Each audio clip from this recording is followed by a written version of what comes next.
mobilisation est très significative, puisque effectivement il y a près d'un enseignant sur deux qui sont aujourd'hui à nouveau en grève dans les écoles primaires.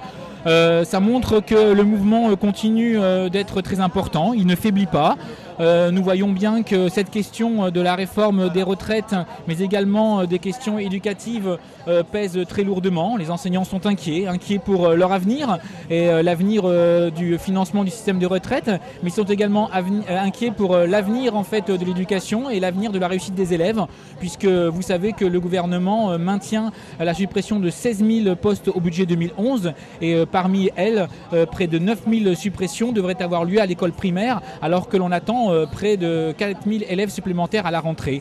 Les enseignants, donc très clairement, sont encore aujourd'hui dans la rue, sont encore aujourd'hui en manifestation pour dire combien il est important que le gouvernement les entende leurs revendications d'une réforme des retraites qui soit juste et équitable et entende également leur désir d'avoir des garanties pour pouvoir exercer leur métier, faire réussir les élèves de manière importante et de manière pertinente et de manière efficace. C'est la 3e journée de grève en cette rentrée scolaire, 3e journée de grève en un peu plus d'un mois, avec une mobilisation qui ne faiblit pas. Faire grève, c'est un choix qui est délicat pour les enseignants. Ils perdent une journée de salaire, ils n'assurent pas leurs cours et c'est un choix qui n'est pas évident, surtout en cette rentrée scolaire.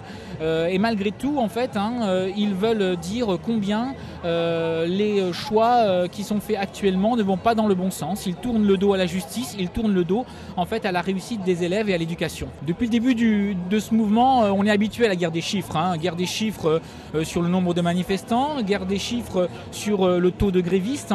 Il y a effectivement une guerre de communication que le gouvernement essaye de mener. Il sait très bien qu'il a l'opinion publique contre lui sur ce projet de réforme de retraite. Il essaye par tous les moyens de déstabiliser l'opinion publique. Ça montre quand même qu'il a un certain mépris envers la rue et envers tous ces gens qui se mobilisent et qui sont extrêmement nombreux et qui attendent des réponses et non pas en fait des faux semblants comme le gouvernement essaye de le faire.